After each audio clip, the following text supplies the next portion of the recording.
building. And look who is back. Dan Ingham. It's good to be back. First National Bank of Central Texas. We were talking off camera before I brought you on. I got a couple things for you off the top, but let me stick to the hot subject. Bill Belichick.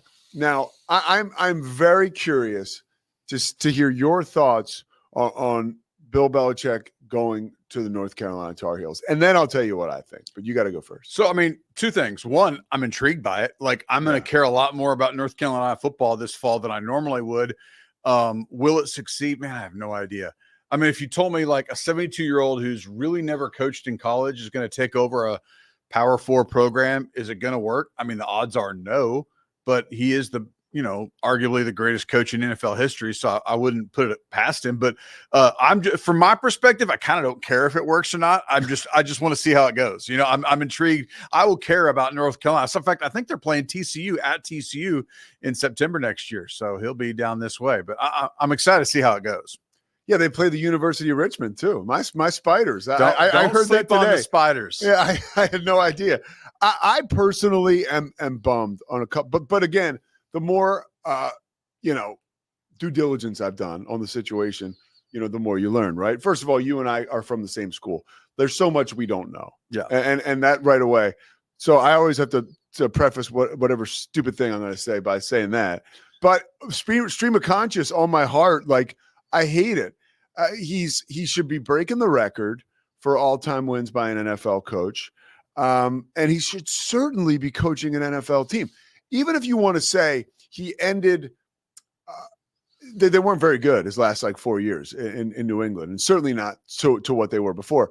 So you could say, okay, he hadn't played or he hadn't coached so well. Maybe he got a little cold. He's still better than half the coaches in the NFL, truly. But there must be, and I'm not saying there's an all-out smear campaign by Bob Kraft or anybody, but I think a lot of these owners and maybe even some general managers, the last thing you want is Bill Belichick, because he cuts off some of, whether it's your access or your control or comfort level he infringes upon. So I think that there's some of that. I think it's kind of a bummer. I do hope that he stays on going on Pat McAfee and he stays doing the Manning stuff, because that's been a lot of fun getting to know him. And I think that would help him in recruiting. Yeah, I don't know at what level he can do those things, and I think it would be malpractice not to, at some level, continue doing that. I mean, he is the biggest spokesman for the University of North Carolina now, the whole university, frankly. They're pretty big at basketball. I forget about that. But the reality is he needs to be out there, and I think he's not bad at it. So I think he has to try and do, at some level, those hits, McAfee, Manning cast, that kind of thing.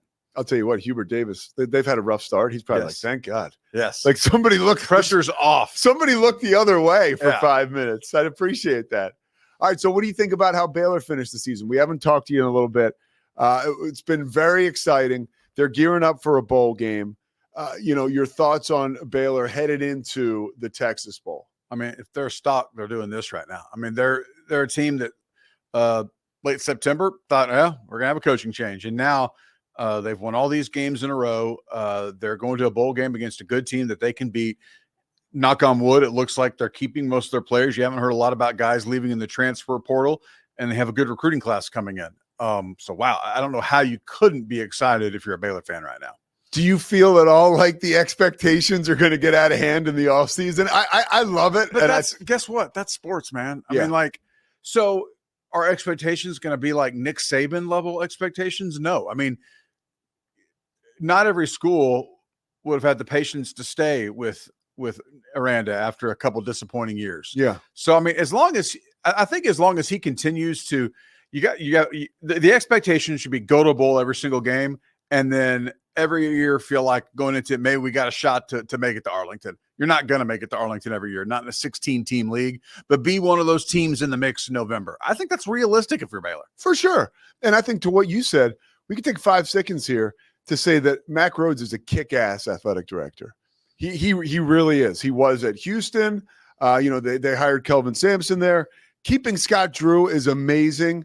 Matt Rule was going to do what he was going to do to find Aranda to replace him and to stick with him, and then to navigate the Kim thing, the Kim Mulkey thing with Nikki Collin. Obviously, he's done a terrific job. Well, and there's a lot of stuff that you might see that I certainly see behind the scenes too.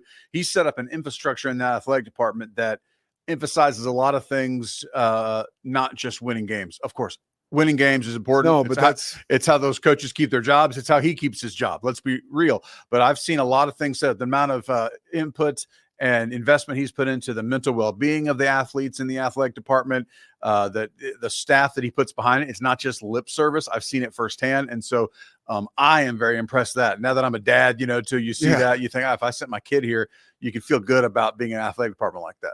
No, and you see it being around student athletes, calling all the sports that you do, the softball games, like you're around it on the day to day. So you kind of reap the benefits almost too, as a media member that's around that. No doubt. And it's not just lip service. They put their money where their mouth is. All right. So I want to talk to you about Terrence Ganaway, our last guest. You got a big smile. I told him, you said, what's up? I love Terrence, man. Yeah. So you worked with him. When I first moved here in 2017, I was so excited about working at KWTX because it felt like just a big station, right? Channel 10 did here. And part of the reason was because of your game day, Baylor game day. It was, you guys had a huge set. You put it out in front of the stadium. Baylor football was, well, I guess it was going through a tough period. It was on the way back up. But nonetheless, it was you, Terrence, Julie Hayes, and other folks too. But those are the ones that jumped out and grabbed me. What was it like to work with Terrence? Because you said you never knew what he was going to say. I mean, that's it right there. It was a lot of fun, first of all. Terrence is a really good guy, really smart, but he doesn't take himself too seriously. And there were some years where we couldn't take ourselves too seriously. There wasn't a lot of good stuff happening on the field. So we would just have a lot of fun with those and try and inform as well, obviously. Terrence, once a show would say something, we'd be like, what Terrence just say? I'm not talking like FCC, regulation mess ups kind of thing where but you're like, oh, then I had to Google afterwards. Oh, okay, there you go, Terrence, but he was just a lot of fun, man. And he knows football, East Texas kid, loves Baylor. He was just a lot of fun, man. What was that like getting ready for that show? Because that was a big show. And I imagine it was a lot of work for you. You were the host. So, yeah, I was the host for maybe the first half of it, and I may be off on the years. And then when I left Channel 10 to work for the bank, KTBTX still had me on board. I didn't host and produce it then, which Who made hosted sense. Then? What's that? Who hosted then? Gosh, we had a couple different folks come in. Was it Troy? Troy came in right after me. That's right. Okay. Gosh, and Tyler did for a little bit too. And then Tyler. Great. So, and it made sense. The person at Channel 10 should be the one hosting it. So I kind of came on as host emeritus / analyst / just, fill a seat guy, but it was so much fun. So honestly, that was more fun in some ways because my gosh, it was a lot less work. I mean, because as you know, producing an hour-long show was a lot of work. Yeah. And then they said, "Hey, Dan, we'll pay you to come in and just talk for an hour." And I would do prep work, but man, that was awesome. And I had so much fun doing it with the folks that we did it with. By the way, so Julie Hayes, right now, you want to talk about just like a megawatt talent. Yeah. I don't care. I would tell her this right now. Outside of like the sports that she's watching at nighttime or her sons and daughters like sports, Julie doesn't know a ton about the actual game. Sure. That's me saying that.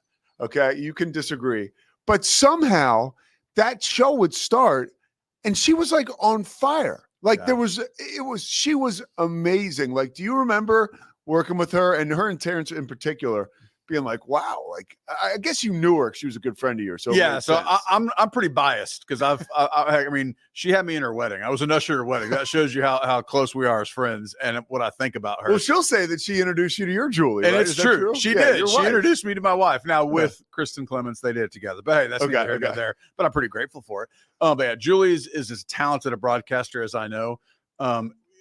Whether it was news or whether it was the game day show, oh man, we need to get this guest together. She'd be like, I have their phone number. And it's like, oh wow, I know President Bush's, landlord or not landlord, or gardener. He can come on and tell. I mean, it was literally, she just knows everybody. She had it. So she was interviewing Art Briles like pregame before every game. Live on the show. It's pretty awesome.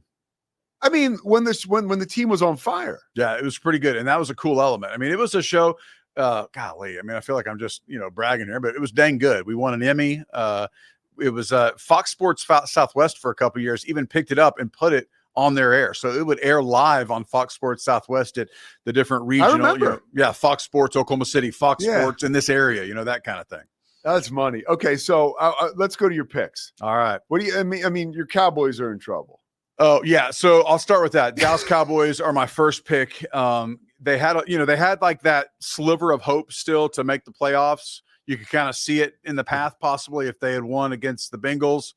That's gone now. Okay. Thanks to muffing a punt right there. Carolina is a 3-point favorite. If I would have told you that 2 months ago that Carolina's be a 3-point favorite, are they really? Yeah.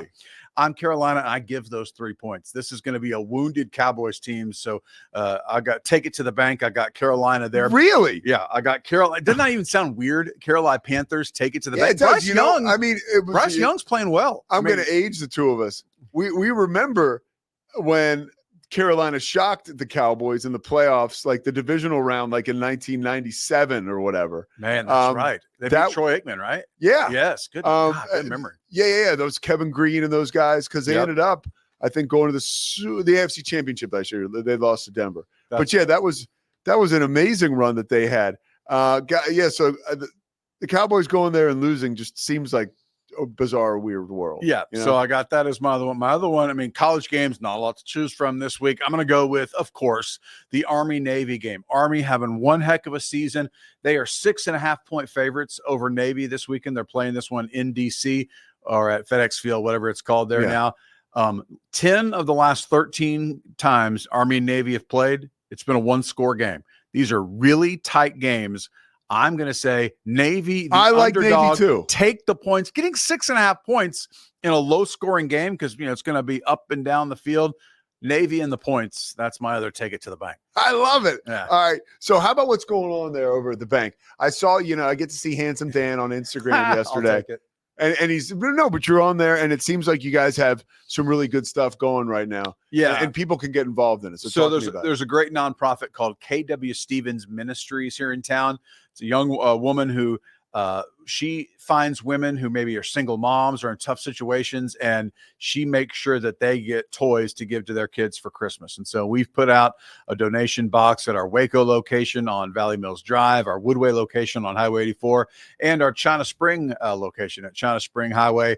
You can come in, bring in a toy, and she will find a home for it. The goal is over 400 kids, and there's lots of great opportunities like this. We know that there's Toys for Tots, other deals, and we're not trying to take away from that, but this is a woman who goes into some of the housing projects and personally make sure some of these moms have a gift to give. And so we definitely love getting behind it. Any logistics, like can people give monetary donations, or does it have to be like an unwrapped gift? I don't know the website, but if you Googled KW Stevens Ministries, there is a website, and I believe there's a donate button on there as well. Okay. Awesome, man. Yeah. Dan Ingham, you've said it all. I mean, it's great to finally reel you back in. I know it's been a few weeks with Thanksgiving, and then I had work getting in the way last week. So how was Massachusetts, by the way? How was Boston? It was amazing. I've never been to Boston. It was so cool. Really enjoyed it. Did a tour of Fenway Park. It was awesome. And pretty soon, I mean, we're going to have, once we get to, okay, let me get this because you're elusive, but I'm going to have you back before. No, really. So Baylor, who do you like in Baylor's bowl right now? Baylor and LSU. I'm going to say, even though Baylor's underdog, I think you're going to see that line flip between now and the game. Yeah. I think there's a decent chance you'll get word of certain LSU players who aren't playing in the game. Yeah. And I think that could change the line. So I like Baylor to win. How about Baylor? I mentioned this with Terrence. You may have been in here by now, or I guess you weren't by that time. They only have like, and even Terrence said there'll be some attrition there. More guys will enter the portal from Baylor, but there's only like 3 to 5 guys right now that from Baylor that are going to the transfer portal. When you look around the country, there's teams with, dozens of guys. Right. So that tells me 2 things, and I don't know which one's more important, but I'll let you guess. One, they're happy there. They're happy with the situation. They feel like they're developing. It's good coaching staff, good place to be, good university, good resources. And 2, Baylor's paying. Yeah. I mean, let's just be real. I mean, like, you might get a little bit of a hometown discount if you're not paying, but if you're not coming to the table with like the right NIL money, you're going to lose those guys. So that tells me Baylor is at least competitive in that world, because if they weren't, you would see a mass exodus.